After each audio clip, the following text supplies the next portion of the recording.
Hi மக்களே, இன்றைக்கி சண்டேங்க. சண்டேனாலே எப்போயுமே ரிலாக்ஸ்டாக எழுந்திரிச்சு பொறுமையாக வேலைகளை பார்ப்போம். நல்லா இன்றைக்கி ஹெவியாக சாப்பிடுவோம் இல்லையா? ஆனால் எங்களுக்கு இன்றைக்கி அப்படி இல்லை, ஒரு ஸ்பெஷல் டேன்னு சொல்லலாம். ஆல்ரெடி நான் ஒரு ஷார்ட்ஸ் ஒன்று போட்டிருந்தேன். அதாவது பொண்ணு பார்க்க வந்துட்டு போனதாக ஒரு ஷார்ட்ஸ் ஒன்று போட்டிருந்தேன். இன்றைக்கி நாங்கள் மாப்பிள்ளை வீடு பார்க்க பழனிக்கு தாங்க போகிறோம்.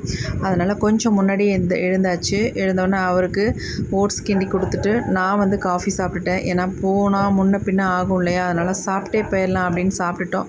நானும் ஃபுல்லாக ரெடி ஆகிட்டேன். சாதாரணமாக சிம்பிளாக ஒரு காட்டன் சாரீ கட்டிக்கிட்டேன். ஏன்னா வெயில் அதிகமாக இருக்கு இல்லையா? அதனால் இந்த மாதிரி கட்டிக்க தான் கம்ஃபர்டபுளாக இருந்துச்சு. அதனால் நான் இந்த மாதிரி உடுத்துக்கிட்டேன். அப்படியே டைமும் ஆகிடுச்சிங்க. நல்ல நேரம் பார்த்து கிளம்பணும் இல்லையா? அதனால் நல்ல நேரம் பார்த்துட்டு நாங்கள் ஒரு 10:40க்கெலாம் கிளம்பிட்டோம். நான், தீபா, அவர் 3 பேரும் ஒரு காரில், அப்புறம் மாமனார், மாமியார், கொழுந்தனார் அவங்கெல்லாம் ஒரு காரில், அப்புறம் தீபாவோட அண்ணன் ஒரு காரில், அப்புறம் பசங்க பிள்ளைங்கள்லாம் ஒரு காரில். இந்த மாதிரி எல்லோரும் கார்லேயே போயிட்டோம். நேராக பழனி போயிட்டோம். அவங்க வீட்டுக்கும் போயிட்டோம்.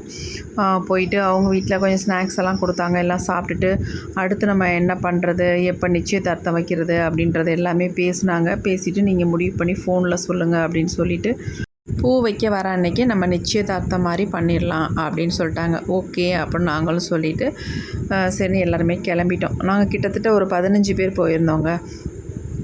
அப்புறம் எல்லாத்துக்குமே பசி. சரி சாப்பிட்டு போயிடலாம் அப்படின்னு மாமனார் சொல்லியிருந்தாங்க. சரிண்ணா அப்புறம் எல்லாருமே ஹோட்டல் வந்துட்டோம். ஹோட்டல் அவங்கவுங்களுக்கு என்ன பிடிக்குதோ அதை சாப்பிட்டுக்கோங்க அப்படின்னு சொல்லிட்டாங்க. எனக்கும் தீபாவுக்கும் வேறு எதுவுமே பிடிக்கல. நாங்கள் 2 பேரும் சாம்பார் சாதம் வாங்கிக்கிட்டோம். தக்காளி சாதம் கேட்டிருந்தோம், ஆனால் அது முடிஞ்சிடுச்சு அப்படின்னு சொல்லிட்டாங்க. சரிண்ணா அப்புறம் எல்லாருமே சாப்பிட்டாச்சு. சாப்பிட்டு முடிச்சுட்டு வெளியில் வந்தோன்னே ஒரு காமெடி நடந்துச்சு. அது என்னன்னு நான் சொல்கிறேன், நீங்களும் சிரிச்சிருவீங்க. விறுவிறு நான் என்ன சொன்னேன், வாங்க எல்லோரும் இந்த யானைக்கிட்ட நின்று ஃபோட்டோ எடுத்துக்கலாம் அப்படின்னு சொல்லிட்டேன். உடனே அங்கே நின்று கார்டுலேருந்து எல்லாருமே ரொம்ப சிரிக்க ஆரம்பிச்சிட்டாங்க. நான் மாடை அதாவது எருமை மாடு தான் அந்த பின்னாடி இருக்கிறது, அதை பார்த்துட்டு யானைன்னு சொல்லிட்டேன் அப்படின்ட்டு பயங்கர சிரிப்பு எல்லாத்துக்குமே. எனக்கும் சிரிப்பு தாங்கலை. என்னடா இப்படி சொல்லிட்டோமே அப்படின்ட்டு. எனக்கு தெரியாமல் நான் சொல்லிட்டேன். பின்னாடி பார்க்கும்போது யானை மாதிரி தெரிஞ்சுதா, அதனால் அப்படி சொல்லவும் எல்லாத்துக்குமே சிரிப்பு.